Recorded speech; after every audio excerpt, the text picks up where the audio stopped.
వెలుగు.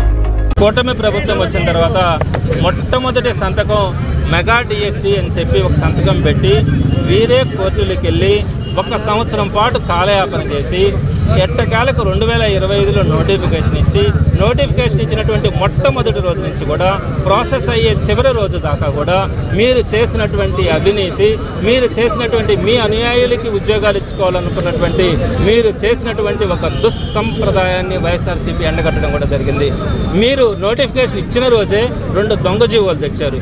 ఆ దొంగ జీవోలలో డిఎస్సి రాయబల్లా, ఏ అర్హత పరీక్ష రాయకున్నా కూడా ఉద్యోగాలు ఇచ్చేయచ్చని చెప్పి మీరు 2 దొంగ జీవోలు తీసుకొని వచ్చి ఆ దొంగ జీవోల ప్రకారం మీకు సంబంధించిన వ్యక్తులకు ఉద్యోగాలు ఇచ్చుకోవడానికి అన్ని అర్హతలు కలిగి బిఎడ్, డిఎడ్, టెట్, డిఎస్సి అన్నింటిలో కూడా క్వాలిఫై అయ్యి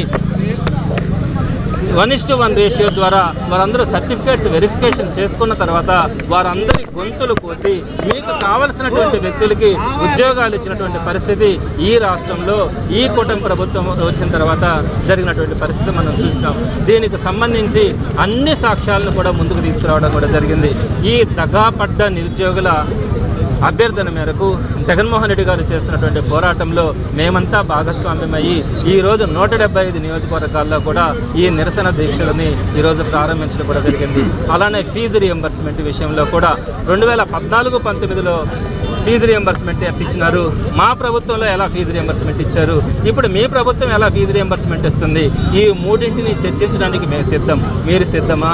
ఈరోజు ఫీజు రియంబర్స్మెంట్ ఇవ్వకుండా విద్యార్థులందరినీ రోడ్డు మీద నిలబెట్టినటువంటి పరిస్థితి ఈ కూటమి ప్రభుత్వం అనేది.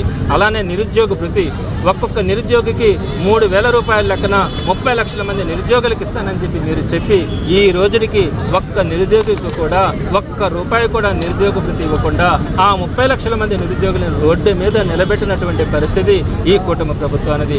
వీటన్నింటినీ వెరసి ఈరోజు వైఎస్ఆర్సీపీ చేస్తున్నటువంటి ఈ రిలే నిరాహార దీక్షలకు సంబంధించి కొన్ని వందల మంది నిరుద్యోగులు, అభాగ్యులు, వీరి కూటమి ప్రభుత్వం చెప్పినటువంటి మోసపు మాటలతో మోసపోయినటువంటి యువత ఈరోజు రోడ్డు మీదకి రావడం, ఈ కార్యక్రమాల్లో పాలు పంచుకోవడం కూడా జరిగింది. మరి దీనికి సంబంధించి నారా లోకేష్ గారు రాజీనామా చేయాలి. రాజీనామా చేసిన తర్వాత సిబిఐ ఎంక్వైరీ చేయిస్తేనే దానికి ఒక అర్థం ఉంటుంది. సిబిఐ ఎంక్వైరీ చేసి తప్పు చేసినటువంటి వారిని శిక్షించడంతో పాటు అన్యాయమైపోయినటువంటి ఈ దగాపడ్డ డిఎస్సి నిరుద్యోగులందరికీ కూడా ఉద్యోగాలు ఇవ్వాలన్నది వైఎస్ఆర్సీపీ డిమాండ్. వారికి ఉద్యోగాలు అర్హులైనటువంటి వారందరికీ కూడా ఉద్యోగాలు ఇచ్చేంత వరకు వైఎస్ఆర్సీపీ పోరాడుతుంది.